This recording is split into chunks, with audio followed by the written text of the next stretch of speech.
మన రక్షకుడైన మన ప్రభు అయిన యేసుక్రీస్తు నామములో మీ అందరికీ కూడా హృదయకాల శుభములు తెలియజేస్తా ఉన్నాడు. దేవుని మహాకృపను బట్టి మరొక దినము చూసే ధన్యత దేవుడు తన కృప చేత మనకు అనుగ్రహించి మనల్ని సజీవులకలు పెట్టిన దేవాతి దేవుడైన మన ప్రభు అయిన యేసుక్రీస్తుకు కృతజ్ఞతాస్తుతులు చెల్లిస్తాను. హృదయకాలం దేవుని ఒక్క వాక్యము ధ్యానించుకుందాము. వాక్యము ధ్యానించే కంటే ముందుగా ఒక మాట ప్రార్థన చేసుకొని వాక్యంలోకి వెళ్దాము. పరిశుద్ధుల దేవానికి కొందరు స్తోత్రములు నేను ప్రభా, మా జీవితంలో చేసిన మేలకన్నిటికీ నీ కృతజ్ఞతాస్తుతులు చెల్లిస్తున్న తండ్రి. హృదయ కాలం తండ్రి, నీ వాక్యం ధ్యానించబోతుండగా వాక్యం ద్వారా మా అందరితో మాట్లాడి మనల్ని దీవించి ఆశీర్వదించి బలపరచమని నజరుడైన యేసుక్రీస్తు నామములో ఈ ప్రార్థనని వేడుకుంటున్నాము తండ్రి. ఆమేన్. అపోస్తలుడైన పౌలు తిమోతికి రాసిన మొదటి పత్రిక మొదటి అధ్యాయం 6వ వచనం నుంచి 11వ వచనం వరకు ఈ వాక్య భాగం నీ హృదయ కాలం ధ్యానించబోతా ఉన్నాము. ప్రియ దేవుని సంగమా, దేవుని ప్రజల, అపోస్తలుడైన పౌలు యవనస్తుడైన తిమోతికి మరి ఈ యొక్క పత్రిక రాస్తున్నాడు. యవన కాలంలో ఒక యవనస్తుడు ఎలా ఉండాలి, ఒక యవన సేవకుడు ఎలా ఉండాలి, ఒక యవన నాయకుడు మరి సంఘంలో ఏ రీతిగా ఉండాలో అపోస్తలుడైన పౌలు మరి తిమోతికి ఈ పత్రిక ద్వారా రాస్తున్నాడు. ప్రియ దేవుని సంగమా, దేవుని ప్రజలరా, ఈ హృదయ కాలం ఈ పత్రిక ద్వారా దేవాది దేవుడు మనతో కూడా మాట్లాడుతున్నాడు అనే సత్యాన్ని జ్ఞాపకం చేసుకోవాలి. దేవుని యొక్క సువార్త విని సువార్త వైపు తిరగకుండా వెనుకకు తిరుగుతూ వెనుకకి వెళ్ళేవారు ఈరోజు కూడా చాలామంది ఉన్నారు. సువార్తని నమ్మకుంటా మరి దేవుని వాక్యాన్ని వినకుంటా మరి అనేకమైన వ్యర్థమైన మాటలు వినడానికి, వ్యర్థమైన ముచ్చట్లు వినడానికి మనుషులు ఇష్టపడతా ఉన్నారు. ఈ సమయంలో దేవాది దేవుడు అపోస్తలుడైన పౌలు ద్వారా ఈ యొక్క పత్రిక ద్వారా మనందరితో కూడా హృదయ కాలము వాక్యము ద్వారా మనతో మాట్లాడబోతున్నాడు అనే సత్యాన్ని జ్ఞాపకం చేసుకోవాలి. మొదటి అధ్యాయం 6వ వచనము, కొందరు వీటిని మానుకొని తొలగిపోయి తమ చెప్పిన వాటిని నిశ్చయం అయినట్టుగా రూఢిగా పలుకు వాటిని గ్రహింపకపోయి ధర్మశాస్త్ర ప్రదేశకులై ఉండిరి, కానీ నిష్ప్రయోజమైన ముచ్చట్లకు తిరిగిరి. నిష్ప్రయోజనమైన ముచ్చట్లకు. ప్రియ దేవుని సంగమా, దేవుని ప్రజలారా, దేవుని వాక్యం అనే విత్తనం విత్తబడుతున్నప్పుడు ఆ వాక్యాన్ని సరిగ్గా నడవకుండా మరి ముచ్చట్లు వైపు తిరుగుతూ ఉన్నారనే మాట అపోస్తలుడైన పౌలు తిమోతికి తెలియజేస్తూ ఉన్నాడు.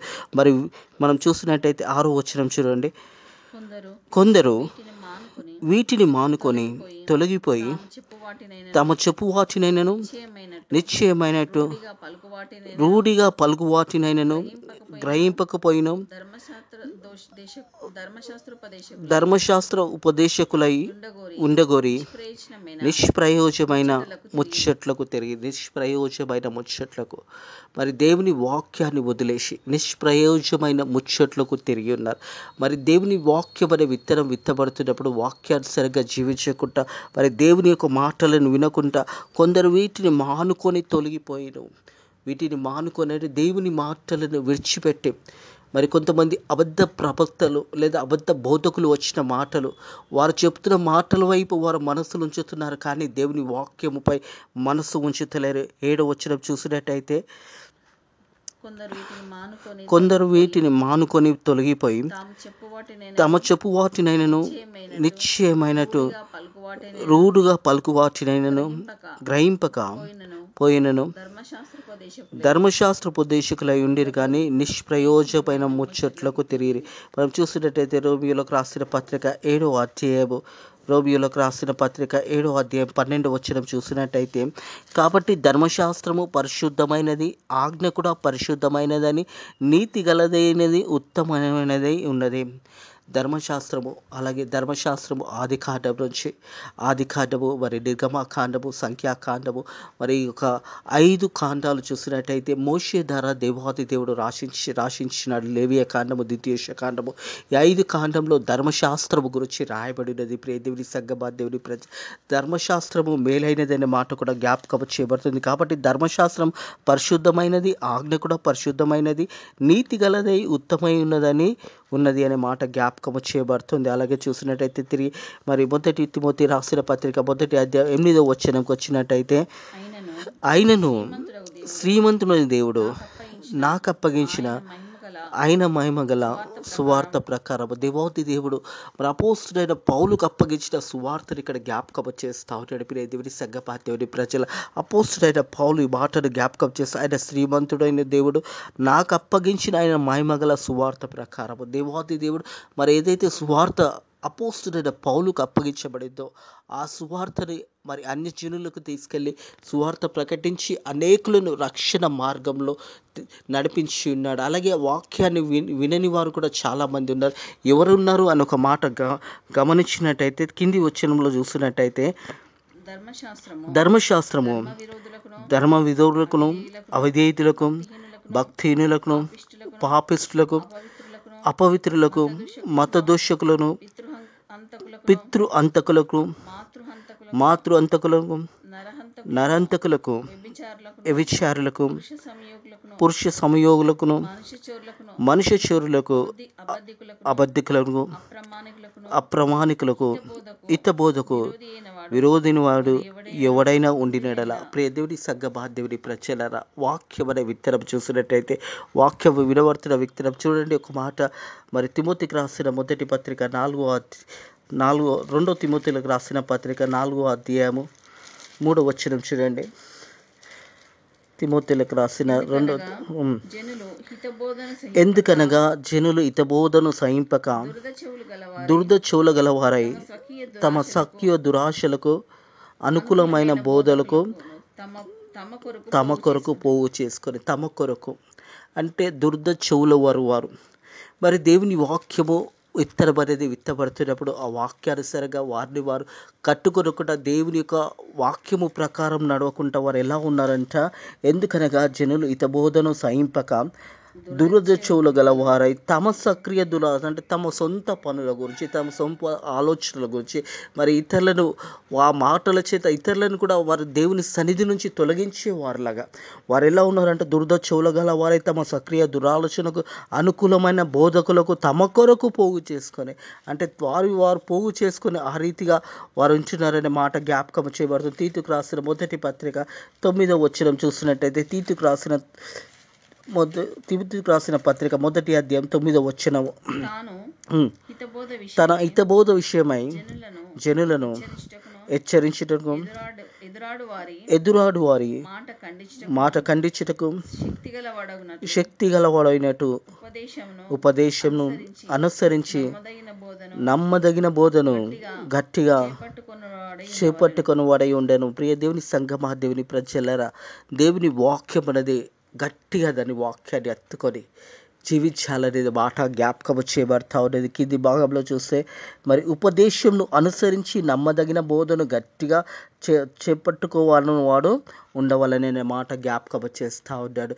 అలాగే అపోస్తుడైన పౌలు తిమోతికి రాసిన పత్రిక అంతట్లో కూడా మరి సంఘము గురించి రాయబడింది, సేవకుల గురించి రాయబడింది, నాయకుల గురించి రాయబడి ఉన్నది. ఇవన్నీ కూడా మరి యవనస్తుడైన తిమోతికి ప్రత్యేకంగా అపోస్తుడైన పౌలు ఈ మాటలన్నీ కూడా తెలియజేస్తూ ఉన్నాడు. ప్రియ దేవుని సంఘమా దేవుని దేవుని వాక్యాన్ని తెలియజేస్తూ దేవుని వాక్యంలో ఎలా ఉండాలనో మరి తిమోతికి తెలియజేస్తూ అదే రీతిగా మనకు కూడా తెలియజేస్తూ గలతీలకు రాసిన పత్రిక 2వ అధ్యాయము 7వ వచనం చూసినట్టయితే గలతీలకు రాసిన పత్రిక 2వ అధ్యాయం 7వ వచనము,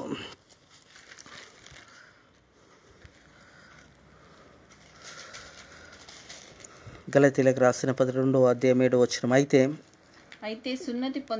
సున్నతి పొందిన వారికి బోధించుటకై సువార్త పేతురుకి ఎలాగ అప్పగించబడనో అలాగే సున్నతి పొందని వారికి బోధించుటకు నాకు అప్పగింపబడనని వారు చూచినప్పుడు, అంటే అపోస్తుడైన పౌలు అన్యజనుల ప్రజలకు సువార్త ప్రకటించాడు. ప్రియ దేవుని సంఘమా దేవుని ప్రజల, దేవునికి తెలియని ప్రజలు అలాంటి వారికి అపోస్తుడైన పౌలు సువార్త ప్రకటించున్నాడనే సత్యాన్ని జ్ఞాపకం చేసుకోవాలని ప్రభు పేరట తెలియజేస్తాను. ఒక మాట వచ్చిన రోమియోలకు రాసిన పత్రిక 5వ అధ్యాయము, రోమియోలకు రాసిన పత్రిక 5వ అధ్యాయము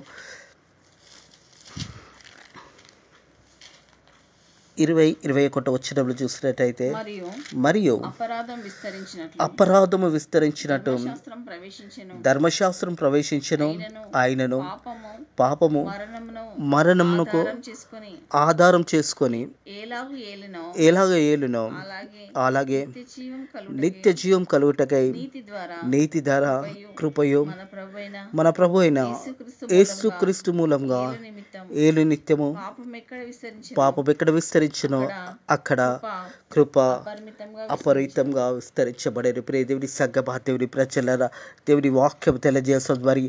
మరియు అపరాధము విస్తరించినట్టు ధర్మశాస్త్రం ప్రవేశించెను, ఆయన పాపము మరణమునకు ఆధారం చేసుకునక ఎలాగ ఏలునో అలాగే నిత్య జీవం కలుగుటకు రక్షణ ప్రభు అయిన యేసుక్రీస్తు ద్వారానే రక్షణ ఉన్నదనే సత్యాన్ని జ్ఞాపకం చేయబడుతుంది.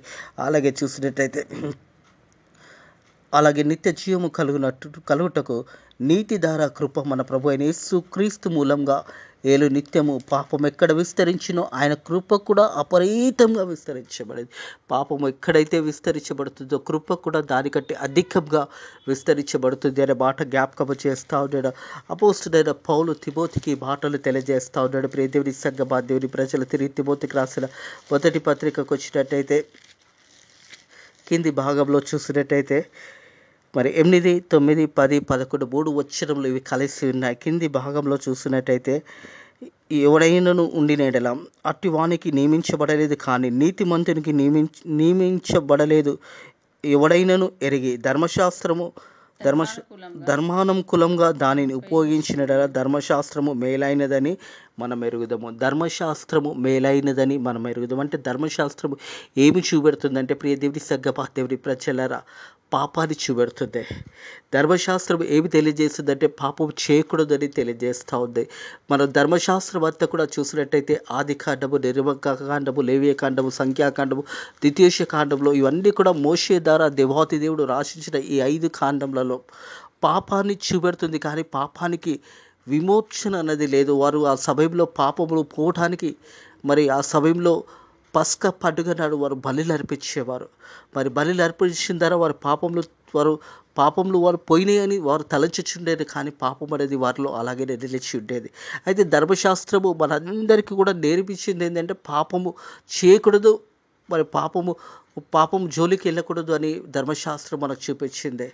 ప్రభు యేసుక్రీస్తు మరణం ద్వారా ధర్మశాస్త్రం కొట్టివేయబడి ప్రతి ఒక్కరికి కూడా రక్షణ అనుగ్రహించి ధర్మశాస్త్రం ఈరోజు కూడా మనకు తెలియజేస్తున్నది ఏంటంటే పాపం చేయకూడదని ధర్మశాస్త్రం తెలియజేస్తా ఉన్నారు. అందుకే ఈ మాటలు గమనించినట్టయితే మనం చూసినట్టయితే నీతిమంతుని నియమించబడలేదని ఎవడైనను ఎరిగి ధర్మశాస్త్రం మూలంగా దానిని ఉపయోగించిన ధర్మశాస్త్రం మేలైనదని మనం అందరం ఎరుగుదాము. ధర్మశాస్త్రము మేలైనది. అపోస్తుడైన పౌలు తిమోతికి రాసిన పత్రికలో తెలియజేసిన మాట ఏంటంటే, అబద్ధ బోధకులు ఫాల్స్ టీచింగ్ చేసేవారు చాలామంది వారు ఒక మాటలు చెప్తున్నప్పుడు ప్రజలందరూ కూడా వారి మాటలు నమ్ముతూ వెళుతున్నారనే మాట జ్ఞాపకం చేస్తూ ఉన్నాడు. మరొకసారి 6వ వచనం 7వ వచనం చూసినట్టయితే, కొందరు వీటిని మానుకొని తొలగిపోయి తమ చెప్పిన వాటిని నిశ్చయమైనట్టుగా రూఢిగా పలుకు వాటిని గ్రహింపక పోయి ధర్మశాస్త్ర ప్రదేశకులై ఉండి నిష్ప్రయోజక మాటలకు తిరిగి నిష్ప్రయోజమైన మాటలు, దేవుని మాటలను వదిలేసి దేవుని యొక్క సంఘాన్ని వదిలేసి దేవుని యొక్క పరిచర్యను వదిలేసి చాలామంది వెనుకకు తొలగిపోయే వారి గురించి ఈ మాటలు ఇక్కడ రాయబడి ఉన్నాయి. అలాగే అపోస్తుడైన పౌలు ఒక ప్రాముఖ్యమైన సందేశాన్ని ఇక్కడ ఇచ్చిండు. ఏంటంటే, ఆయన శ్రీమంతుడైన దేవుడు నాకు అప్పగించిన ఆయన మహిమగల సువార్త ప్రకారము, దేవుడు అప్పగించిన సువార్త ప్రకారము దేవుడు మనకి ఏదైతే పని అప్పచెప్పి ఉన్నాడో అదే పని చేయడము మంచిదే. దేవుడు దేంట్లో నీకు ఆశీర్వదించాడో, దేంట్లో నిన్ను నిలబెట్టిన్నాడో దాని ప్రకారమే సువార్త ప్రకటిస్తే వట్టుగా దేవుడిని నిలబెడితే ఆ సువార్త ప్రకటించండి. దేవుని మాటలు తెలియచేయండి. దేవుని యొక్క వాక్యాన్ని ఇతరులకు తెలియచేయండి. మనం చూస్తూ ఉన్నాము ఈ యొక్క సమయంలో అపోస్తుడైన పౌలు తెలియజేస్తూ అంతకులు అనేకమైన పాపం చేసేవారు, పాపంలో జీవించేవారు, పాప బ్రతుకులలో ఉన్న వారి గురించి అపోస్తుడైన పౌలు తెలియజేస్తున్నాడు. చూడండి ఒక మాట 8వ వచనం నుంచి కింది భాగంలో చూసినట్టయితే, ఆయనను శ్రీమంతుడైన దేవుడు నాకు అప్పగించిన ఆయన మహిమగల సువార్త ప్రకారము ధర్మశాస్త్రము ధర్మ విధులకు, దేవుని సంగమా, దేవుని ప్రజల ధర్మశాస్త్రము ధర్మ విరోధులకును, అవిధేయులకును, భక్తిహీనులకును, పాపిష్టులకును, అపవిత్రులకు, మతదోషకులను, పితృ అంతకులను, మాతృ అంతకులను, నరంతకులను, వ్యభిచారులను, పురుష సంయోగులను, మనుష్య చోరులకు, అబద్ధికులకు, అప్రమాణికులకు హితబోధకు విరోధి అయిన వాడు మరి ఎవరైనా ఉండినట్లా అట్టి వానికి నియమించబడను గాని నీతిమంతునికి నియమించబడలేదని ఎవడైనను ఎరిగి ధర్మానుకూలంగా దానిని ఉపయోగించినట్లా ధర్మశాస్త్రము మేలైనదని మెరుగుదము. ధర్మశాస్త్రము మేలైనది అంటే నీతిమంతులకు దేవాది దేవుడు ప్రభు యేసుక్రీస్తు చెప్తాడు, నీతిమంతులను నన్ను పిలువరాలేదు కానీ పాపులనే నేను పిలువవచ్చానని యేసయ్య చెప్తున్న మాట. ప్రియ దేవుని సంగమా, దేవుని ప్రజలరా, మరి ధర్మశాస్త్రము అనేది మేలైనదని మనం ఎరుగుదాము. ధర్మశాస్త్రము మేలైనది. ధర్మశాస్త్రంలో మరి పాత నిబంధనలో అనేక మంది ప్రవక్తల గురించి రాయబడినది. అనేక మంది దేవుని పరిచర్యలు, దేవుని సేవకులుగా మరి వారి గురించి రాయబడిన మాటలు. అలాగే ధర్మశాస్త్రం మనకు బోధించింది ఏంటంటే పాపం చేయకూడదని. ప్రభు యేసుక్రీస్తు రక్తము ద్వారా మన పాపాలు కడగబడిన మనము మన దేవుని వాక్యం తెలియజేస్తున్నది ఏంటంటే తిరిగి పాపము జోలికి వెళ్ళకూడదు, పాపంలో ఉండకూడదు అని దేవుని యొక్క వాక్యం తెలియజేస్తూ ఉన్నదనే సత్యాన్ని జ్ఞాపకం చేసుకోవాలని ప్రభు పేరట తెలియజేస్తూ ఉన్నారు. ఇట్టి మాటలను ఉదయకాలం దేవుడు మీ హృదయాలలో దీవించి ఆశీర్వదించి మిమ్మల్ని బలపరిచి ధైర్యపరిచి ముందుకు నడిపించును గాక. ఆమేన్. ప్రార్థన చేసుకుందాము. Thank you Lord, thank you Jesus, thank you Holy Spirit. పరిశుద్ధుడ దేవానికి వందనములు, స్తోత్రములు నైనా ప్రభా. హృదయ కలమునైనా మరి తిమోతికి రాసిన మొదటి పత్రిక ద్వారా 6వ వచనం నుంచి 11వ వచనం వరకు మాతో మాట్లాడిన దేవా వందనములు, స్తోత్రములు తండ్రి. వాక్యానుసారంగా మనల్ని మేము కట్టుకొని వాక్యంలో జీవించడానికి నీ కృప ద్వారా సాయం చేయండి నైనా ప్రభా. వేరే బోధలు ఏ వైపు కూడా వెళ్ళకుండా నీ వైపు చూసి ముందుకు సాగిపోవడానికి సాయం చేయండి. వాక్య బిడ్డలు కూడా నైనా ప్రభా నీవే తప్ప వేరే మార్గం లేదని తెలుసుకొని సత్యవాక్యంలో ప్రతి ఒక్కరు నడవడానికి నీ కృప ద్వారా సాయం చేయండి.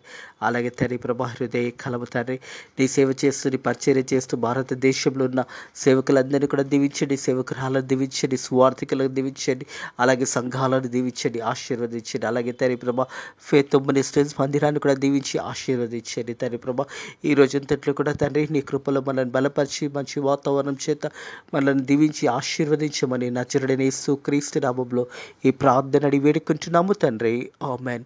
మన రక్షకుడైన మన ప్రభువైన యేసుక్రీస్తు యొక్క కృపా సమాధానాలు ఇప్పుడు ఎల్లప్పుడూ సదాకాలము మీ కుటుంబంలో తోడై నీడైండును గాక. ఆమేన్.